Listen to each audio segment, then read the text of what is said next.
And we back. And this is part 2 of Women's History episode. I'm so happy I got this done. I was so tired editing it, but it's so important that what's discussed is heard. Whether you're a woman, man, boy, girl, mom, dad. I feel like this conversation just gives understanding of where women are today and why we do the things in the manner that we do them, and how the ways that we depended on people in the past cannot continue at the same level. It has to be independence with a person that wants to be a partner, a team. And that can be professionally, that can be romantically, that can be just even like co-parenting as a team. Like you being better is beneficial to our child. Me being better is beneficial to a child. And when you look at it like that, it leaves less room for gaps and separation and negative conversation. And that's what this is. It's not about bashing. It's not about, talking down. It's about getting to the foundation of how we can be better. Thank you for checking out She Gets It Podcast bonus episode. I appreciate you. And I still got you on Monday. I got y'all. Well, that I will give Gen Z women a definite round of applause, because if it was anybody who walked off the job and said, I'm not doing it and I'm not giving you a 2 weeks notice, it was them Gen Zers. Hello.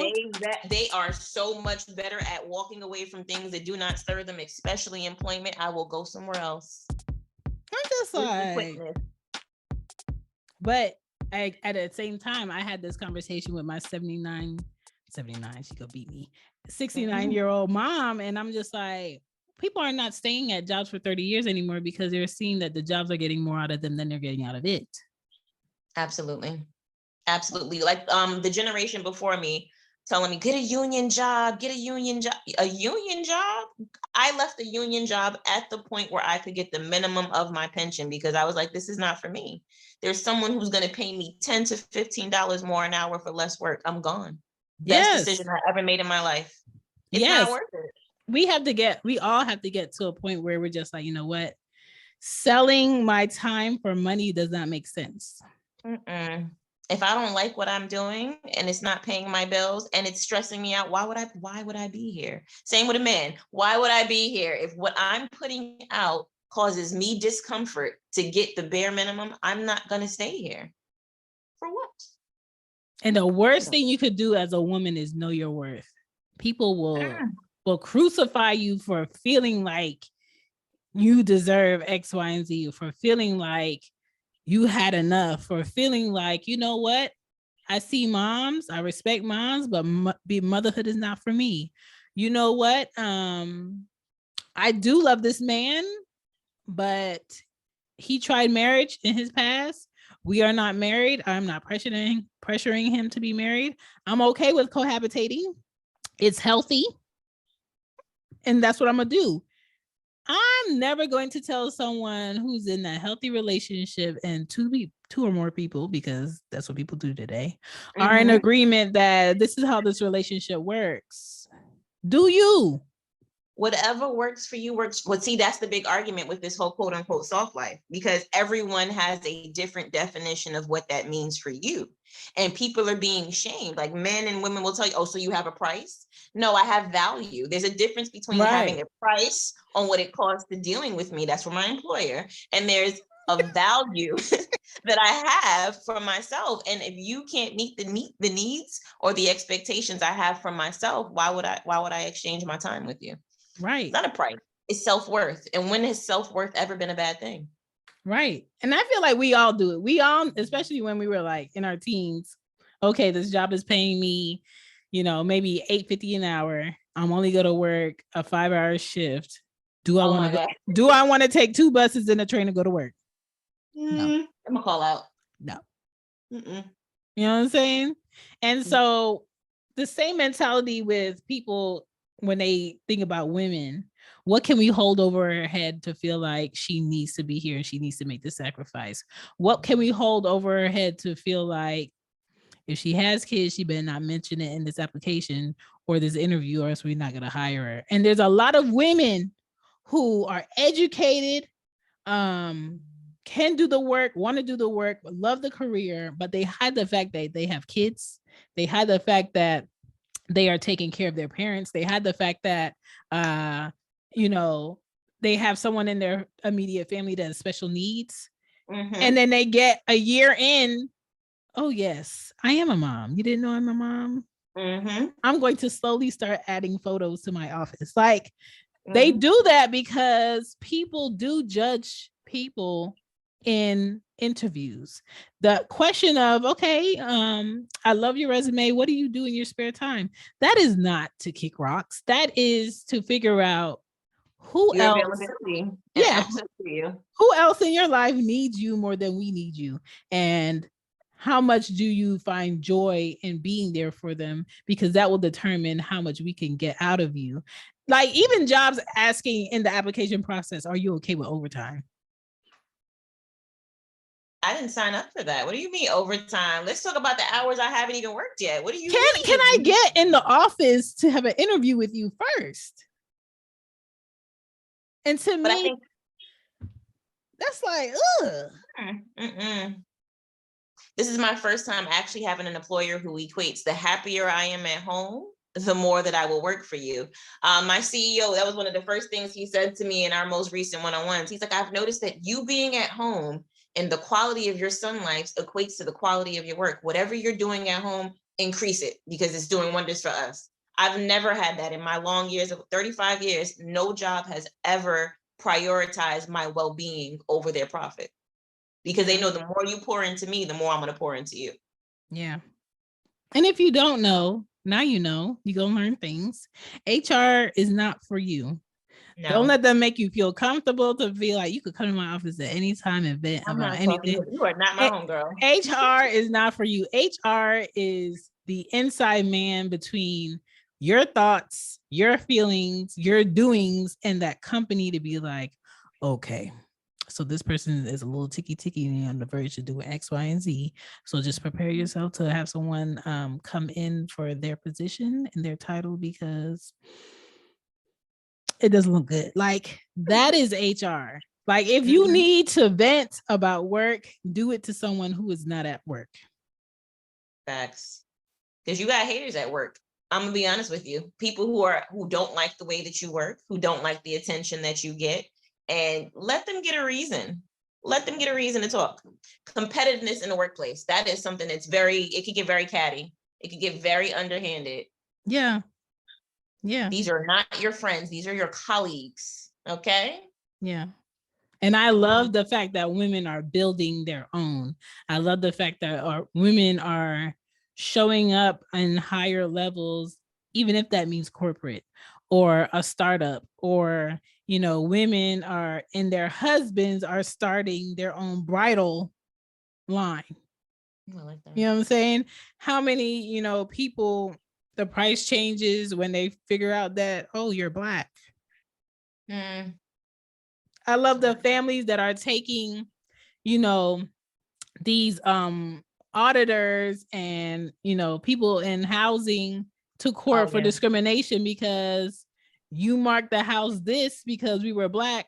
And once we took the pictures down, the price has changed. That was crazy the first time I saw that. Like, so let's stop acting like that's not a thing. Let's stop acting like, you know, women don't get charged more tax because you have a vagina still. That's crazy to me. Why are we still paying taxes on pads? Please let me know. Please let me know. Okay. This is a bodily function that we're going to have from now till menopause. Why are we paying taxes? But yet you go in every clinic, you go in any youth center, there's a jar of free condoms for the men because they need to put this on their penises for their protection. Women need protection too. Women need proper health care too. Women shouldn't be in their 20s at work with great health insurance, with the stall smelling like a farmer's market. Hello. There are grown women that don't know how to self-care. There are grown women that don't know shit about soft life. And to me, soft life is just all the shit you should have been doing already because you have needs too. Hello. That's it. It ain't no extra pampering. It ain't no extra consideration. It's at last, hey, we've been here. You can do this too. No, but see, men have a misconception of what soft life is. Like I've spoken to several men. They're like, oh, you just want someone to take care of you. You want to have facials. You don't want to do any work. Soft life does not mean you don't work. Right. Soft life means you do not have to work hard and struggle. It doesn't mean you don't work. It means that you work on things that bring you enjoyment. You acknowledge your needs. You have a form of daily self-care, which I really don't consider self-care because there are things that you need to do to stay healthy. So if self-care to you is going to the doctor or on a regular checkup, getting a pap smear, going to get a facial may be necessary for you, but why is that deemed extra? Setting boundaries, making intentional actions. That's what soft life is. It's not this fantasy of, oh, I'm going to do this, I'm going to do that. I'm just pampering myself. No, it's a lifestyle that empowers you to be your best self. That's what soft life is. Knowing when your friendship has come to an end, but you don't have to throw dirt on this person. That's a form of soft life. Knowing when you love your mom, you love your dad, but coming home and listening to them fight or argue or drink and break shit and then wake up tomorrow and apologize for the 15th year is not it. And I have to get to a point where I come see you guys once a month. Boundaries. Soft life is boundaries. Healthy boundaries. Your boundaries and where mine's begin. I don't want to be a part of that. Like, what? Knowing when you're in a job Zoom and they ask you, so what's going on with you? Oh, nothing, just work. Period. You're asking too much. Like, I think people who want to speak out loud on their views and opinions and have social media and have it not be private have to understand that that is part of the pro and the con of you having social media and Wi-Fi. If someone feels like they're offended enough to figure out where you work, to have a problem, to bring it to your HR department, to threaten to not purchase this or boycott, and that job feels like you're too much of a legal liability, we're gonna have to let you go. Please be prepared to work for yourself. Amen on that one. Yeah, I'm usually the person in the comments. I am just here for the comment.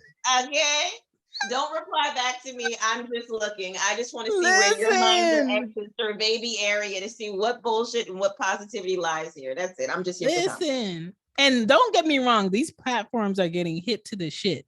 They're just like, okay, there's new lawyers in a new sector coming up just for social media.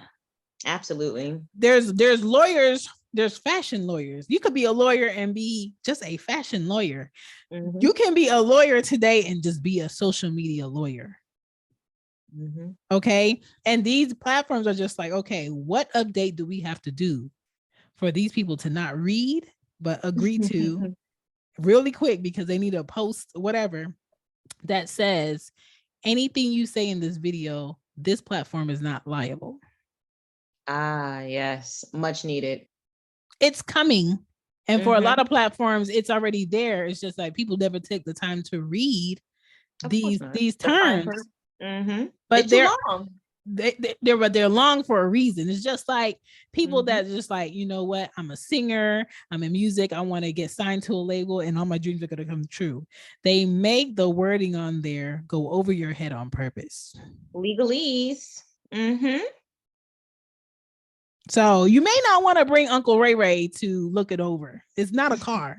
It's not a used vehicle. It's your life. It's your name. It's your likeness that's on the line. Like, I'm all for you being independent and you sharing your ideas. But I think we all, men and women, need to learn how to share our ideas when it's time to share our ideas. Share your ideas after you did the legal paperwork. Share your idea after you did the patent. Share your idea after you started the business legally. If you want to remain a mystery, you can start a business in Delaware and you do not have to put your name on anything business-wise to show like you are the owner if you want to keep it in secret. Lots of people do it. Mm-hmm. But it involves you doing footwork.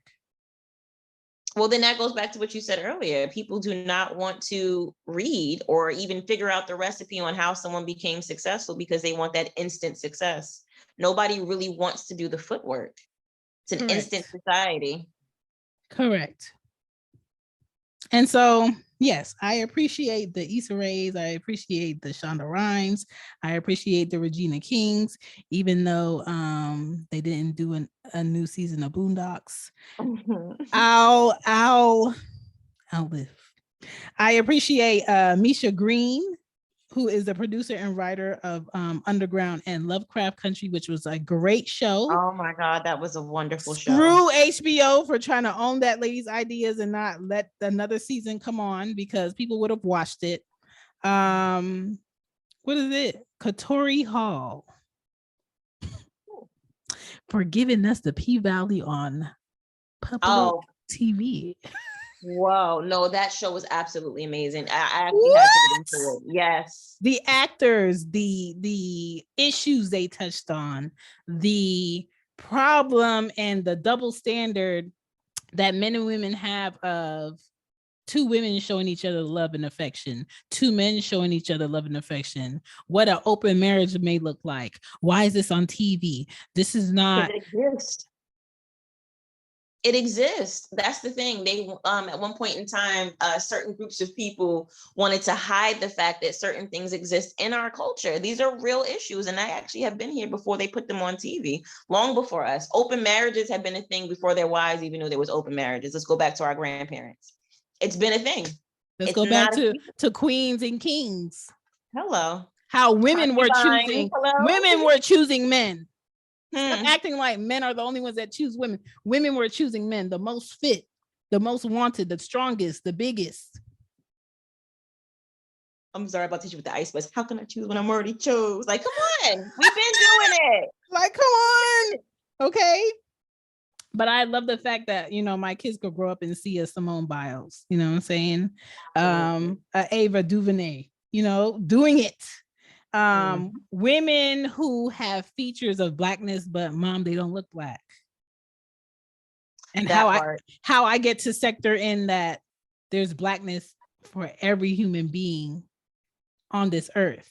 Some people deny it. Some people try to cover it up. Some people chop off noses to cover it up. Some people paint over the original. Some people duplicate and change the wording. How so many things that we have is from our native people and our native language that they switch to use it against us in this government. I'm talking about titles. Indigenous people, maybe. I don't know. Turn around and say, no, it's this. It came from this. No, I'm sorry. How Black people have a language that we don't even have to speak to each other. Hello. How about legitimizing the fact that in our lifetime they tried to legitimize Ebonics, but saying that our slang is not a language, that it's ignorant. What's the difference between the way that Americans speak in this country and patois? But they use it whenever they want to do advertising to get a group. Bling bling is in the dictionary. It's in the Webster dictionary. So why are we picking and choosing which words from the language that we created are actually viable? And who chooses? Who chooses? And even when it comes to these awards, who's on these panels choosing who was the best supporting actor? Who is the best supporting actress? Who chooses, oh, this album is the best album in this? Why is there all these genres of music, and I had to explain this to my kids, came from Africa, tribes, how Asian people and African people have similar features because there were Black Asians at one time, African Asians. Yeah. And they annihilated villages to say that that never existed. Facts. When they recently found carvings in mountains where their noses and their facial features look just like us. Hello. That's something I discussed with my son. And from a very young age, he would look and I love my nose. I love my skin. I love my hair. That's not something that we had as children. My hair was not something that was loved. I was told that it needed to be changed. Now I let it grow the way that it does from my scalp. Okay. And it's beautiful that way. But I didn't know that. It took me a while to get here. Okay. Before I was here, yes, my hair was naturally just thick and my mom would comb it. There was no relaxer in it. And I want to say I was about 8 and my aunt had put a relaxer in my hair. My mom just continued. And then I got to a point where I'm just like, I don't want my hair to be like this thing that takes away my time. I don't want my hair to be this thing that has to hurt, burn, itch in order for it to look away, to be appealing to someone else, for them to convince me that you like your hair like this and this is the standard. And so I've gone through my hair being long, short, curly, hardly even there. I've tried every style except getting my hair locked. That is my goal. So work in progress. Is going to be a different commitment, but I feel like we have one life. We don't know how much time we're going to be here. Why not explore your everything? Absolutely. I've probably tried every hair. That's the only one I haven't tried is locking my hair. I've shaved the sides. I've shaved the whole thing. I don't think I put that creamy stuff in my hair that apparently causes fibroids. We're not even go here or there, but maybe almost in a decade. I will never ever put that stuff in I don't even want to get a hot comb. It just gives me flashbacks of being 7 years old by the stove. And my mom is like, I didn't burn you. That's steam. Like, I'm good. I'm never putting any child of mine through that. Absolutely not. Listen, and I understand, like, for my daughters, they have different hair textures, but I always compliment them. I always tell them the things that they can do with their hair that someone may not be. And like growing up, everybody always wished they had somebody else's hair, no matter what their hair looked like. It's just a girl thing.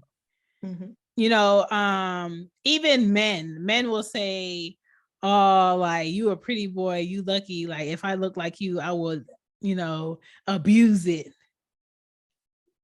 It's okay to like other people's features, but it's not okay to downgrade yourself and say that you are not enough to be liked or wanted or used in the face of this or in this manner because you don't look like this. Oh, I got mean girled in, like, especially elementary school. I had somebody cut my hair because it was too long. Yes, I was mean girled. Absolutely. My mom came home, like, she's like, why is one of your ponytails shorter than the other? Somebody didn't like it. Yeah, kindergarten. Yes. I was the kid with but my hair was long like that because of the process of perming and hot combing. Like I said, I hated that stuff. I had to explain to Anya. She was like, why did you cut your hair? I'm just like, girl, I got tired of stealing my Saturdays. I would steal my Saturdays up until I was like 22. And so even that for women is a whole conversation, because I want to say it was 4 years ago when UPS was like, okay, it's okay for you guys to have locks. We'll allow it. What? Before it was unprofessional. Yeah, there's still schools who are like private schools, at least, that are still fighting that with some kids who have had their hair locked. It's not appropriate for the school. You can't graduate unless you get that. You can't get your cap and gown unless you get that. Oh, this school, we don't allow braids. But if you look at Susan has her hair braided with 2 pigtails with bows at the ends. Right. John wanted his hair to be green, his little mohawk to be green this week. I think it's cool. I remember, my hair is currently blonde right now. Do you understand that this would have been like maybe in the early 2000s, this would have been radical for me to wear to work? For me to come to work with the color blonde that I have, it would be excessive. Crazy. Even women today, we get shunned and judged if you wear red lipstick still. I think that's terrible.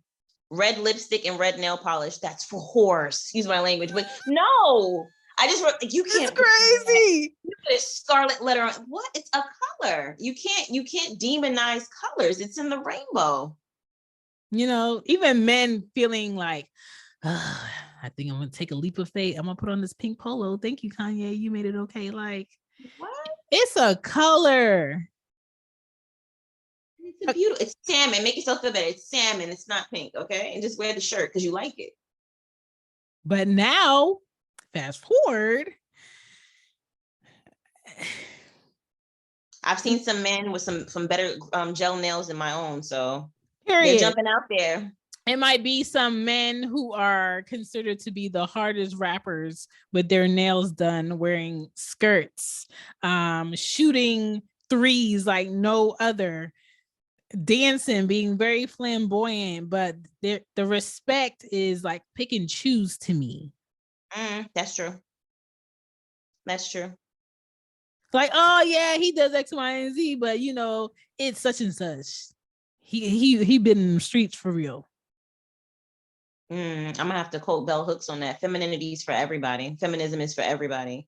Everyone has divine masculine and feminine qualities inside of them. It's the balance within the individual. I think that getting your nails done, even like what you're saying, getting manicures and pedicures for men, I think that's necessary. I'm sorry, I don't want your athlete's foot on me.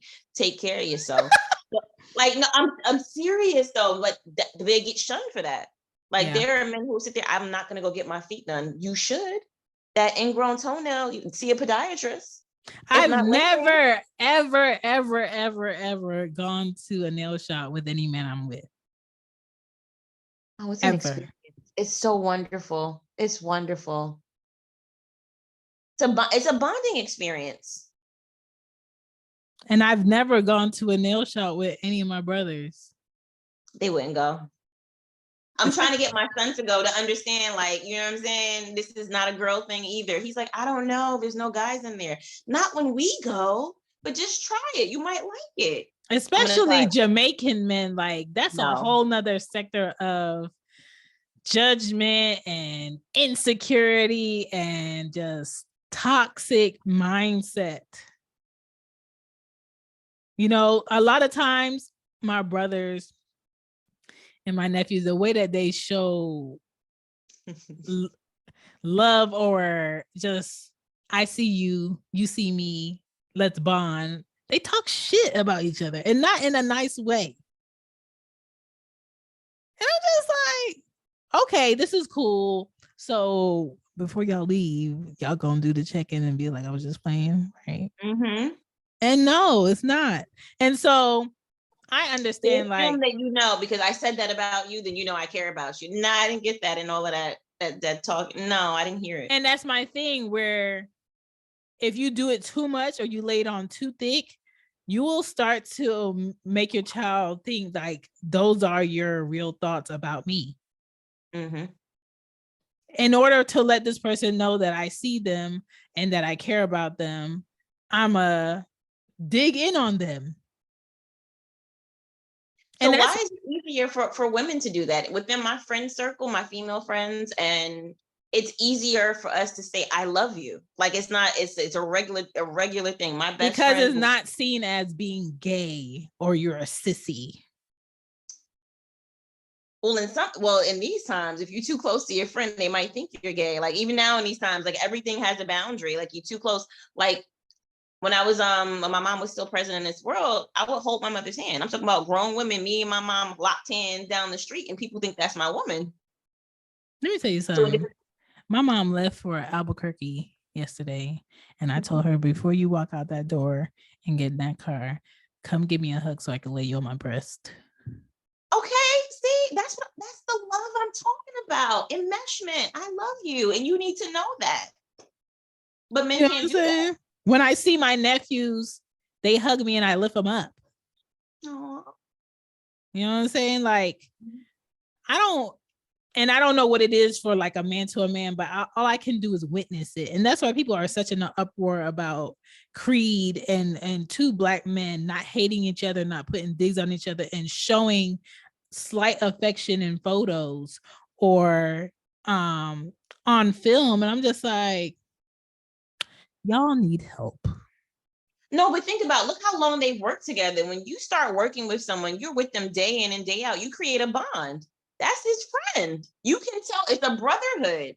Why does everything have to be gay? And we grew up in the 90s and the early 2000s. You're gay, that's gay. Because people are insecure. But at the same time, you can see a man that works in corporate America, and when he leaves at 6 o'clock, he's putting on his heels with his pencil skirt. He's 6'4". He has a comb over, and he's going home to his wife.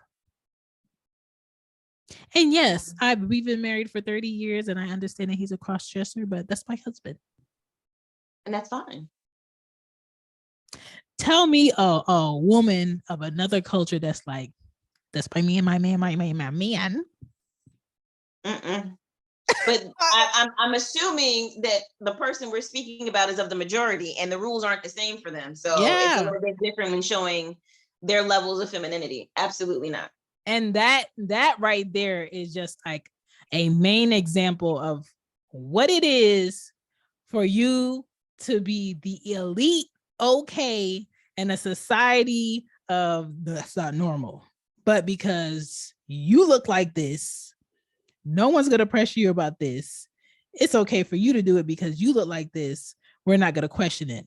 But if we see Cavante on the fourth floor that does mail, leave out of here in heels, I'm sorry. The way that you carry yourself is disrupted to the work environment. Only certain places are safe spaces for people to express themselves. You have to have a card to express yourself in certain areas. And if you don't fit that criteria, you can't express yourself in that way. I'm sorry, keep that for your home life. And that's crazy. Like, even with basketball players, you're telling me because a basketball player signed this contract, they are not allowed to go out in public and witness titties being shaked in front of their face while they take care of their families. Why not? What? Yeah. Yeah. And that's why I say Black people are talented enough, great enough, smart enough, have the resources enough. Most of us, we live in a country of billionaires, and we have more billionaires than ever, actually, yeah. And we have working poor. And you're gonna sit here and tell me you go and work so hard and hope and pray and wish and beg to be on a team that's gonna treat you like you on a platform for slave trade? Oh, slavery has no class. There are so many classes of slavery. People who have more money than I do. I think it's what you trade in, though. I think it's what we stand for, what we allow. Remember, I'm not going to say it, but he's one of my favorite Geminis. Slavery might necessarily be a choice to some extent, because if we don't band together and choose what it is we want, stop waiting for people who are holding the door open. Let's segue a little bit. I know this is for women's history, but let's segue because you said that. There's a lot that Kanye says that I do not disagree with. What I do not agree with is his wording and the way he approaches what he's trying to say. He's not that's not his forte. Someone tell me how I can say this and this and this and not come off offensive. X, Y, and Z. Like, he needs that, but his pride and his ego will not allow him to have someone be that middle person and be like, okay, I understand that these are your views, but this is how you say it, so this is not the outcome. Like, he needs that middle person, but a lot of what he says, I understand what he's trying to say. But when you try to explain to people, I understand what he's trying to say, they're just like, oh, you're just taking it up for him because you just like his music. No, his music has waned for me in the past few years. Yes. So it's definitely not his music. It's definitely his delivery that's the problem. I think that everybody has the freedom of speech. And like, again, your boundaries end where someone else's begin. And I feel he's intentional in the way that he's speaking as far as his arrogance and expressing his opinion, because he he's advocating for free speech, but not everything he says is wrong. You know, my mother used to say the sun shines on a dog's ass every once in a while.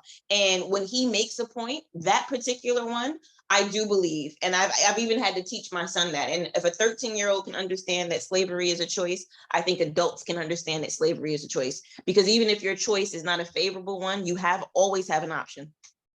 Even at the time of slavery after they were legally free was a decision to leave or stay and work to stay. It's a choice. It may not be a good choice. If I give you option red pill, blue pill, believing you have a choice also puts you in slavery too as well. You can always do what the fuck you want, and there are always going to be consequences. But why not take your chances with the consequences if you're always doing what it is that you want? Right. That's my thing with the things that he says. That was just one point.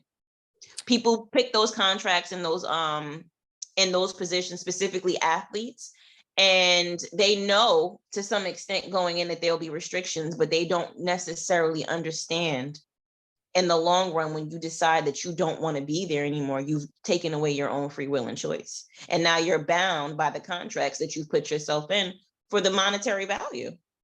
You got to look at the long game. Is it worth it? Is this opportunity, is this circumstance, is the money worth what I'm restricting myself from in the future? And have I really taken the time to weigh my options? And a lot of them are in a lack mindset or whatever it may be in that moment for them. And it looks better doing this and forfeiting what they don't understand or value, which it goes back to earlier. People don't understand their value. You don't understand what you're truly giving up until you don't have it as an option. Right. And a lot of people want to double back. And a lot of it, listen, a lot of people feel like, oh, I got this as an option. I got this as a job option. But then as time goes over and your comfortability turns into a liability, now having this person and that person to take care of now because you have a permanent attachment is no longer a brag. It's like, it didn't feel the same way as it did in the beginning. Now it's a burden. Before it was a blessing. A blessing turned into a burden. Long game. Got to think about the long game of your decisions. And I don't think people do that.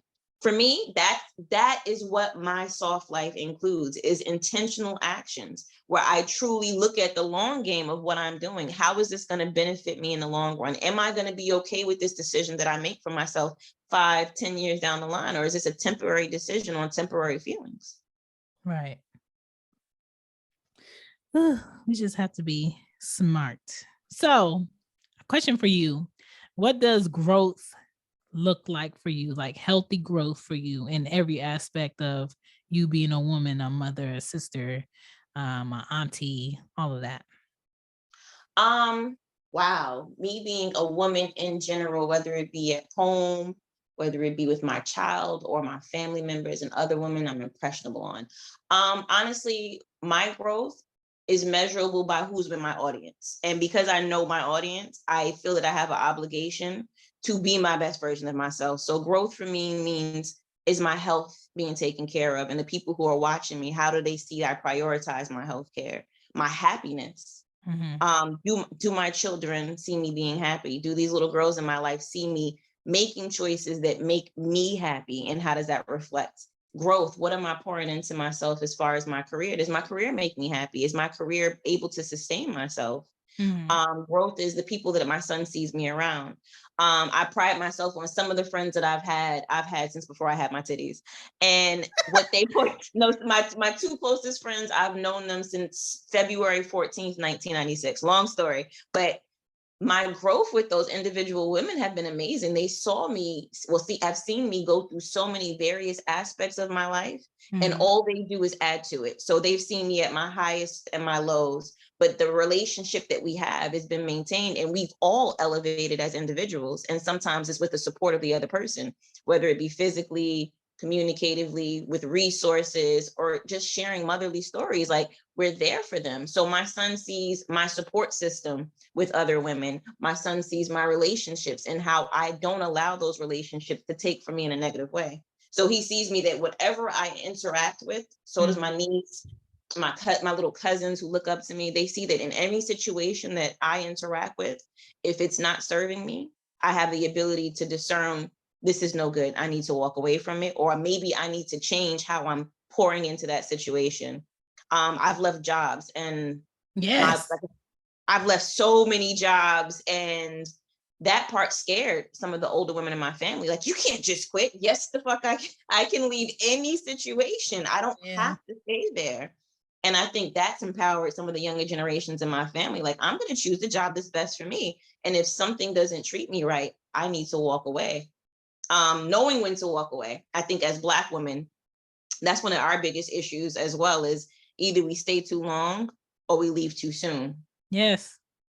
So knowing from my personal failures and successes, oh, I see how Auntie did that.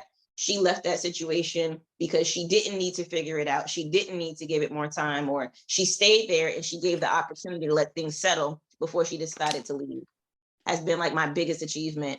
Hearing my little cousins or my sister say, how did you do that? Or it's wonderful to know that my experiences are not in vain. Like, I went through so many different things, positive and negative, that I can leave it. Like, that's something that I'm personally writing about myself, that there's a purpose in pain, for people not to look at suffering with such a negative connotation, that there's something to learn from it, that everything that you go through, you can't get advice for. There's certain things that you can only learn with experience. And there's certain things that you only ask people with experience. Oh, definitely. Because definitely. You know, when you're willing to bet on yourself and take leaps and switch up careers, what you do is going to scare people who don't feel like they're worth trying to do that. Absolutely. And so asking someone, you know, glad you guys are still listening to the show. If you are looking to support a Black woman, please check out 1977hustlelane.com. That is my girl Jayla's company of workout gear, comfy gear, bras, tanks, pants, shorts, whatever you're looking for, hoodies. She got it on there. Also check out protectyoenergy.com. Everything's on there. Hats, t-shirts, hoodies, bags, kits that you get to go ahead and self-care, tips, all of that. It's just a peaceful place, okay? Because we are supporting Black women, okay? We are supporting creators. We are supporting women making something for themselves. And I'm so happy that women are constantly evolving despite what is against them, because that's what we do. Now back to the show. This on the table and I have this on the table. Which one you think I should take? If you ask someone who has never not had and had to work to have, they're going to tell you to take the easier, more expensive route. And if you ask someone who has always been given X, Y, and Z, they're going to tell you, go for the hardest thing, even though you haven't had the experience, but I feel like you should just go for that because it's more this. And I tell people all the time, whenever you're offered to do something that's going to give you more money, you're going to be looked at as go-to in this position. Understand that goes with you sacrificing more of your sanity. It goes with you sacrificing more of your time. It goes with you not being around your children as much, not seeing your family as much, having to, oh, you can't take off that weekend because we need someone to cover X, Y, and Z. Okay, well, what about this? Oh, that's our busiest weekend. I don't recommend you take it off that weekend.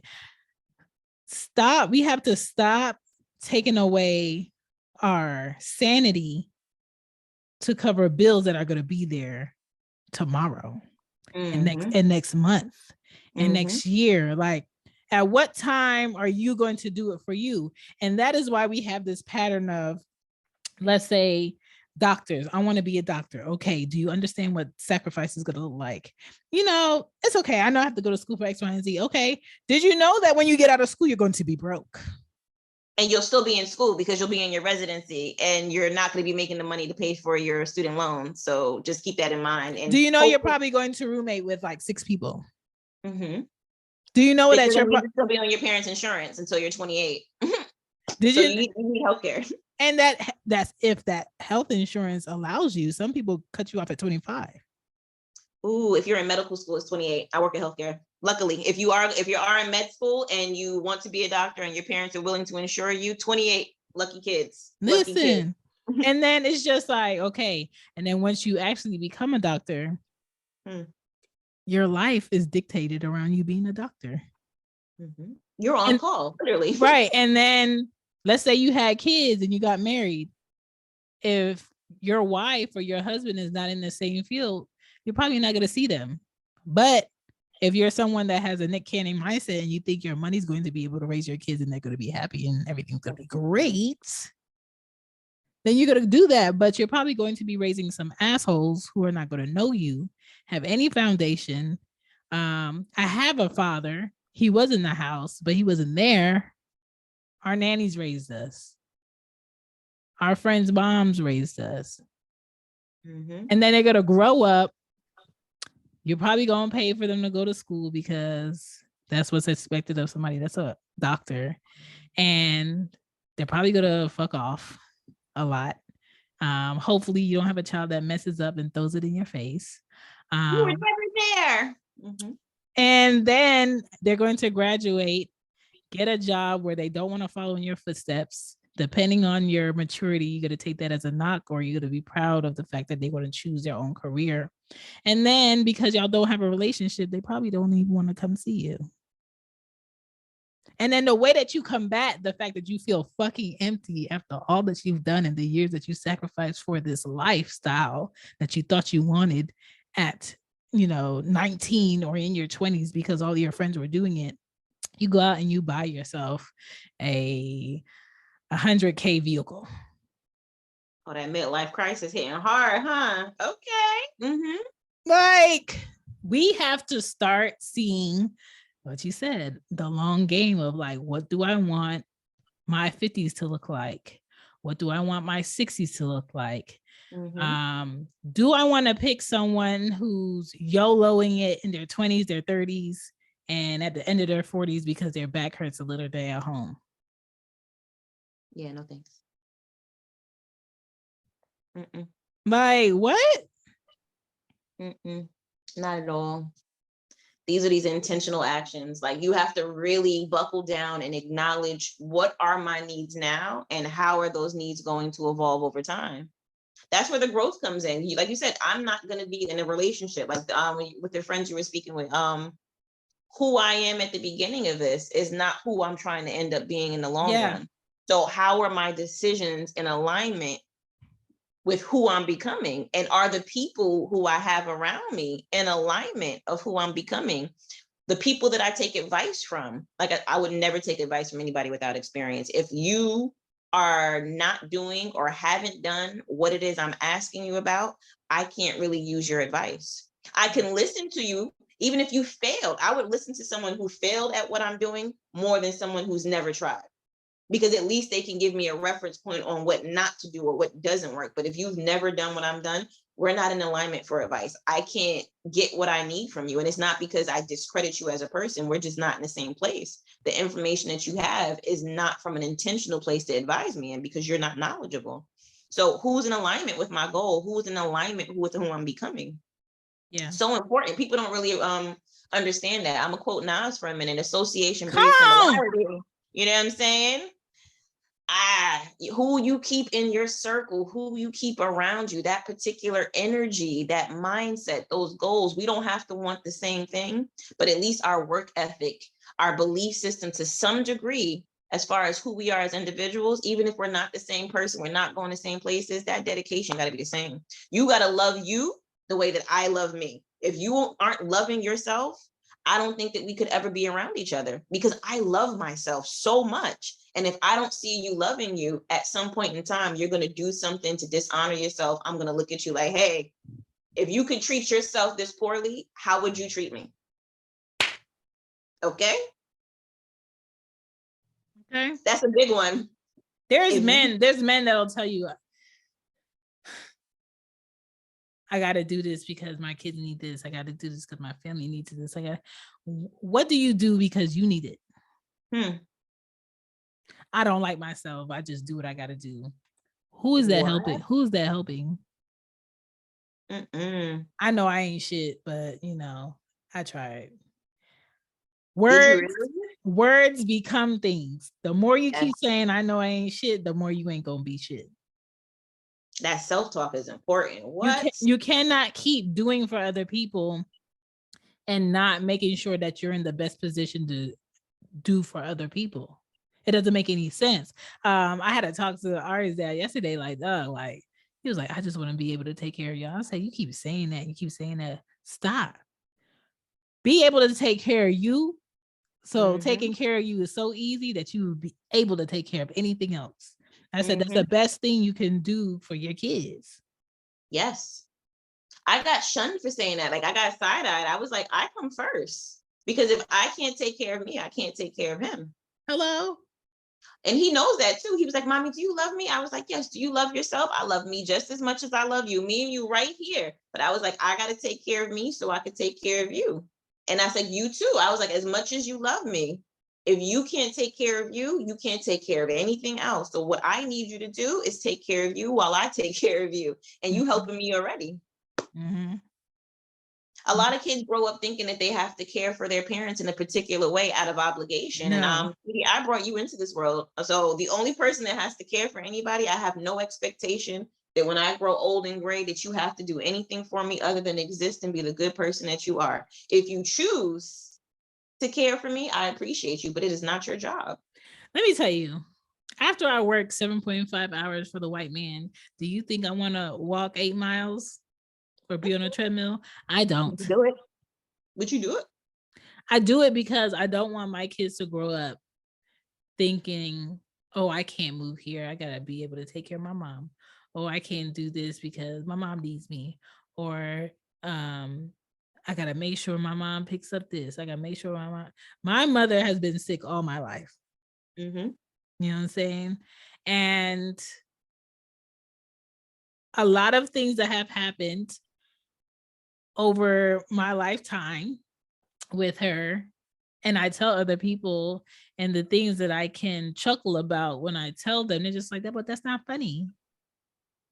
But a lot of times the laughter is not out of it's funny. The laughter is out of, I really thought that was the worst thing. I really thought like that was the it.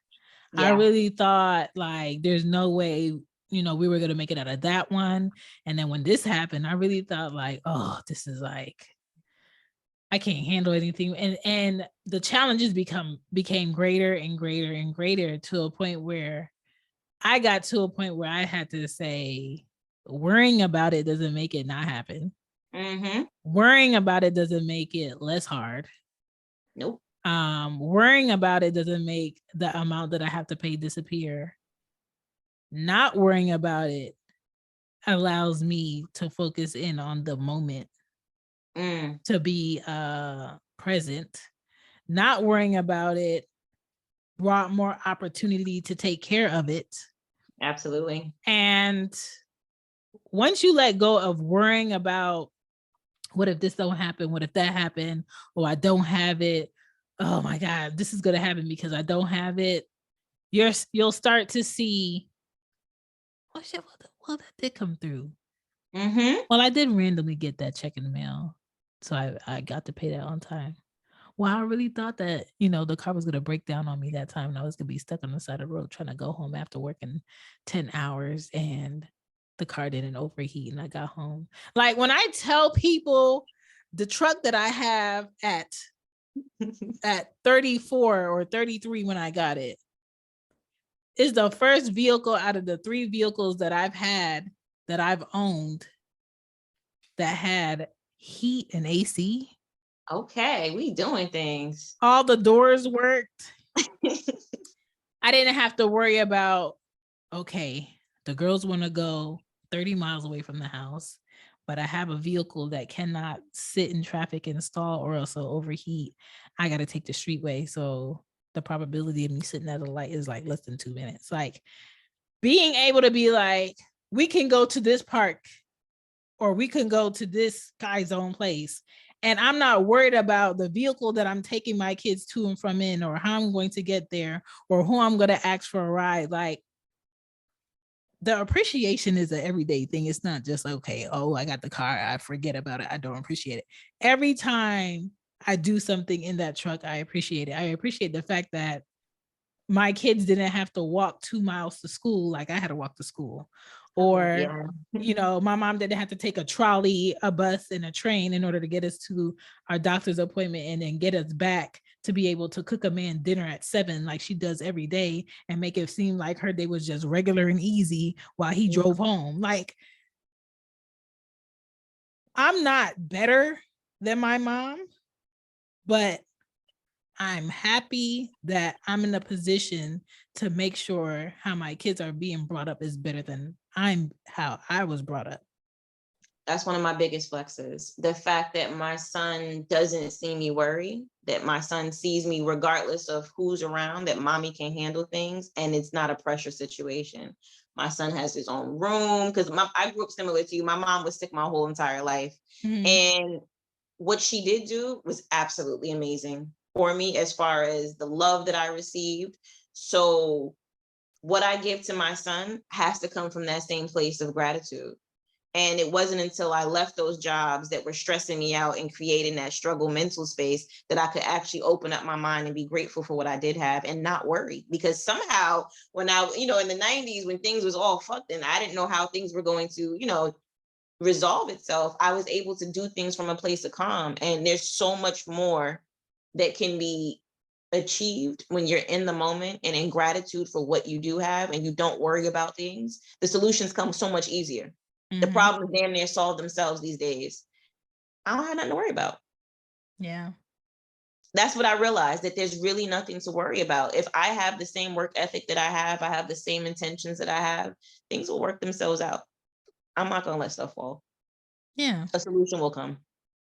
And growth for me is in the knowing.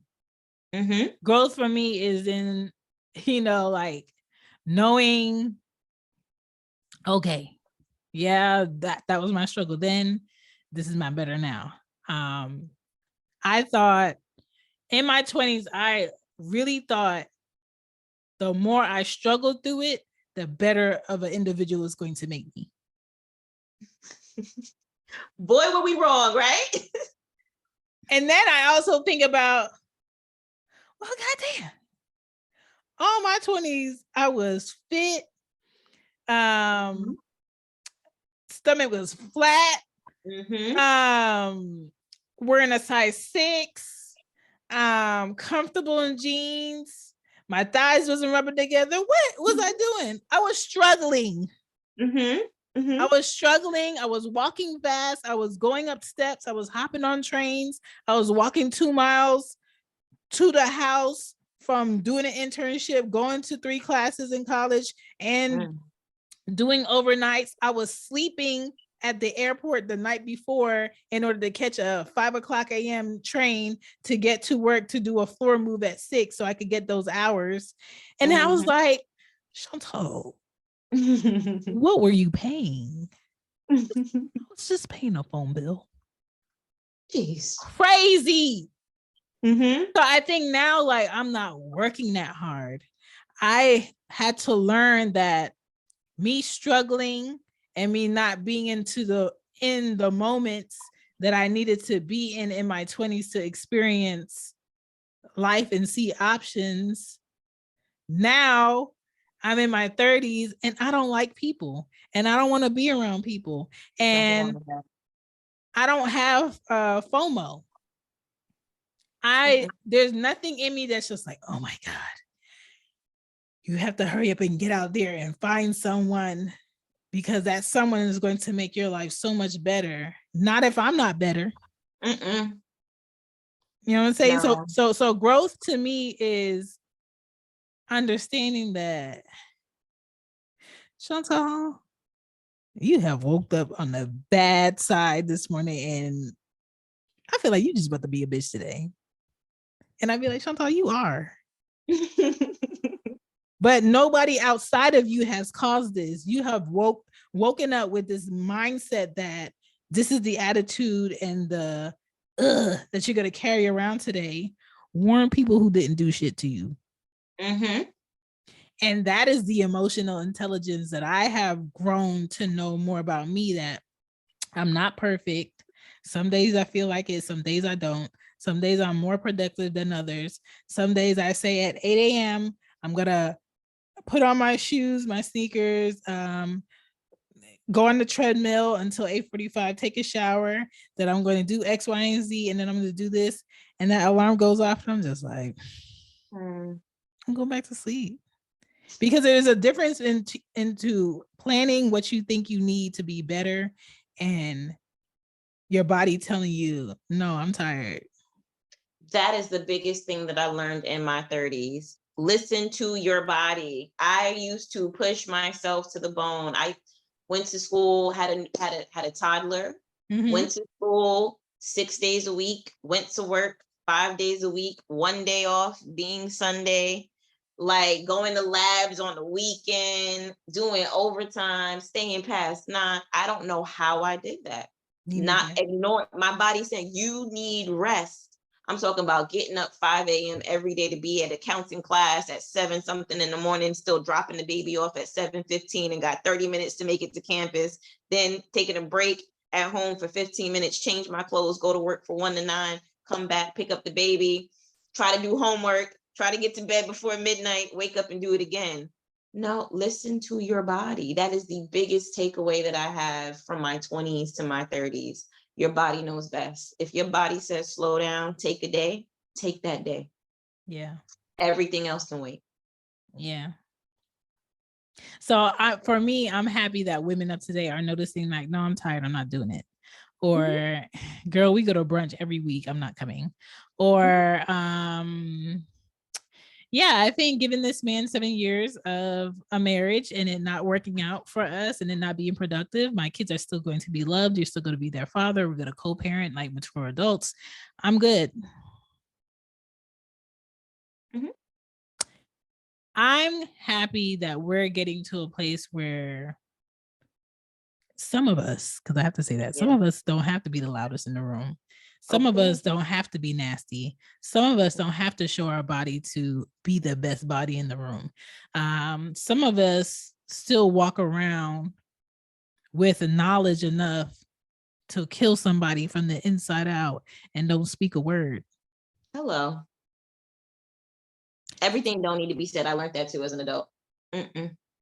And some of us understand that no matter how much you love a person, no matter how important a person's position is in your life, if they don't believe that they're loved, if they don't believe that their position is of importance and value, you got to let them rock out.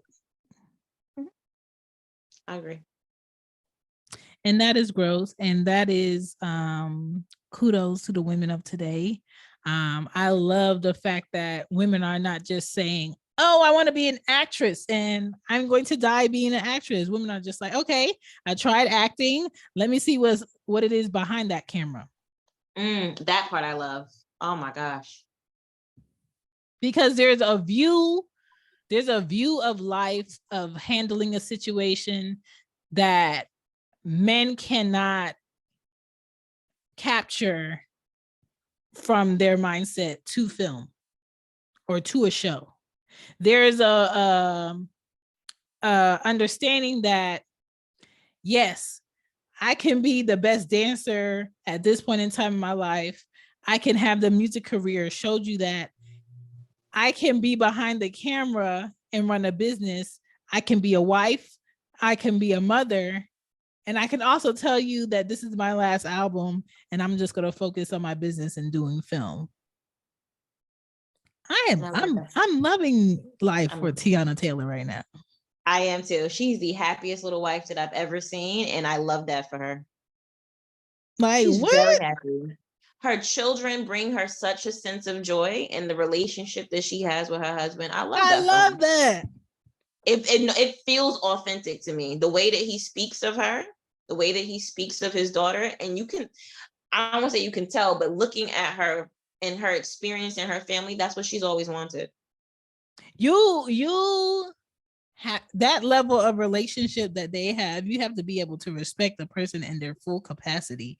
Because when I see him and you didn't tell me that he played basketball, I wouldn't know he played basketball. Yeah. He doesn't have a braggadocious character about him. He's just very chill. And so I love the fact that they don't have to step on each other's toes. They don't have to cross lanes. She don't have to be at every game to be supportive. Sometimes he's with her, sometimes he's not. Like, I love the fact that women have evolved to understand that their relationship doesn't have to look one way. I love the fact that just because your mom and your father would like you to marry your preacher and he's an actor and cover up your body, and if that's not your ministry, by all means, sis, divorce him and do the show you want to do the movie you want to do, and have the career. Because there's so much manipulation that comes with a man or a woman that wants to focus on always looking good for the public eye. Nobody knows what she was really dealing with that man. Nobody knows what that man was really dealing with her. Facts, both ways, yeah. Like, but my thing is, when you do things for the appearance, it can never be authentic. If you are always trying to project an image to the public to protect the actuality of your relationship, it's never going to be a good thing. Right. I don't think everything is for everybody to see anyway. I mean, different strokes for different folks. But if you have to hide or you have to doctor up your image of your relationship for the public, then you might as well keep it to yourself. Listen, if I have to sneak to the side to kiss you, no, I don't want it. If you can't hug me in front of everybody, no, I don't want it. If your idea of everything's cool is because it's cool for you and not cool for the other person, I don't want it. When I tell you the way no one is going to know who the next piece of meat is in my life, no one's going to know who that man is. Because I feel like when you're in the right relationship, you don't have to control it. You don't have to put a stamp on it. You don't have to yell it for everybody. You don't have to put it on blast for everybody. And it's going to show up in your character. It's going to show up in your glow. It's going to show up in the way that you walk into a room. Like how people just know like something good happened to you or you must be pregnant. It's that. It's the glow. So when y'all see me glowing, don't ask no questions. Yeah, I'm not telling nobody. I'm sorry. I want to keep my relationship private only because outside energy ruins things. I don't need the eyes. I believe in energy. I don't need you speculating. You might see an arm though. That's about it. I had to tell my mom. My mom was like, well, I knew when I met him, he wasn't right. I said, Ma, there's no man that I ever been with that met you where I brought them to meet you, where I'm just like, this is it. But that's an actual thing though. I do think parents know. That happened to Whoopi Goldberg in one of her marriages. Her mom was like, yo, I'll pay, like we can leave right now. I got the card. And she only paid because I don't want to embarrass him. Why would you want to marry somebody that you'd have to embarrass if you left? But that's the thing, like she thought she knew before I knew. I said, I always knew what relationships I was in that was going to be temporary. I was just trying to see if me playing the part made more sense than actually being with what I wanted, what I felt like I needed. Like I really thought that what I wanted in a relationship and what my future looked like Oh, I could take that off the table because they treat me really nice here. Oh, I could take that off the table because they don't like animals. Oh, but if we have kids, they will never be able to go to the zoo. They will never be able to have a pet. What kind of? And then I was like, Chantal, why are you taking away things that you want for somebody that ain't even do anything pivotal in your life yet? And then I had to come to a point where like there's some people that you can love, that you can care about, that you want the best for, that are just not for you. Yes. And that's very mature. That's very mature. And I think for women, you have to know, like, just because you had it and people know that you had it and you're around it doesn't mean you have to bark because other people come near it. Like I was telling you, if I was out on lunch or anything with my kids' fathers and a woman saw him and they didn't understand what was the dynamic of our relationship because we weren't, booed up. Sis, you want to come over here? Let me move. Oh no, I'm giving very much this must be your sister vibes when my son's father and I are out. Like, no. Do you want his number? Let me go to the bathroom. What? Let me go help. Yeah, okay. Mm-mm. Come on. Like there was a time where I was getting so frustrated. I was getting so frustrated with my first ex where I was auctioning him off on Twitter. All his pros, like he's single, he's a working man, he takes care of his child. Mm-hmm. Have at it. No, we were in Target once and somebody was lingering around too much with the conversation. I was like, I'm gonna go over here. Wink, wink, you guys. Right? What? Go on this other aisle so you guys can chop it up, and I don't feel. Go ahead, do what you do, bro. Knowing when to let go. I love that women today know when to let go and they're not bothered by someone not wanting to be there, because I'm telling you, I am the one. If you want to leave, I'm going to hold the door open for you. We still need to minister to some young ladies. There's still people out there who don't know when to leave. Like I said, that's one of the biggest issues, particularly in our culture, when to leave and when to stay. Because there's sometimes where people, we leave too early too. That is an issue with women. Some women leave too early.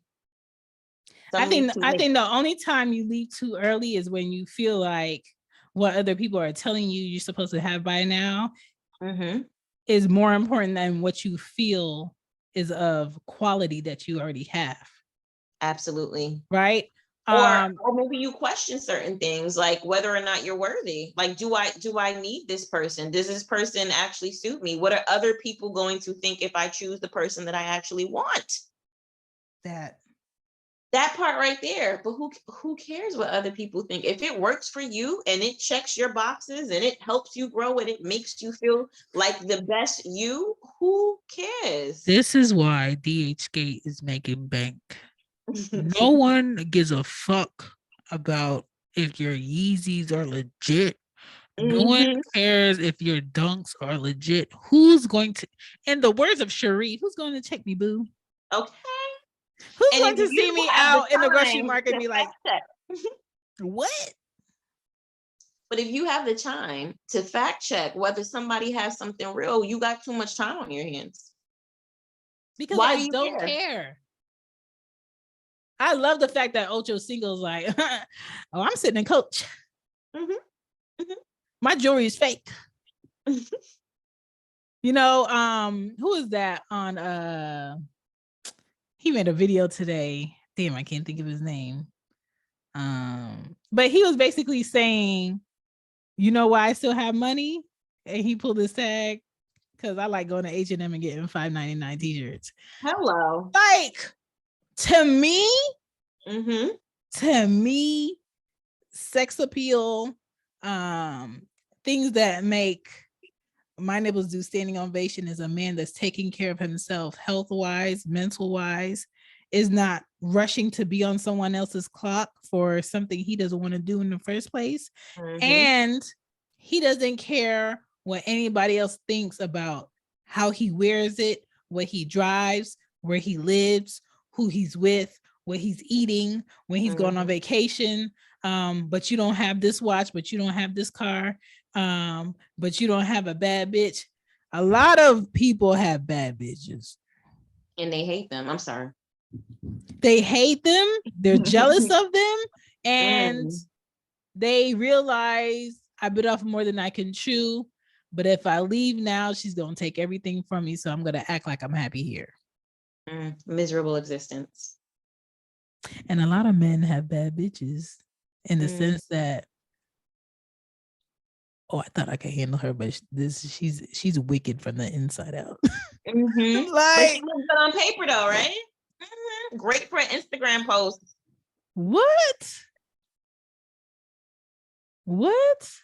And then today you have wealthy men who, instead of facing the fact that the pretty girl, the most wanted girl, the woman on the magazines that they thought they wanted, they can't stand being around her, despite the children that they have.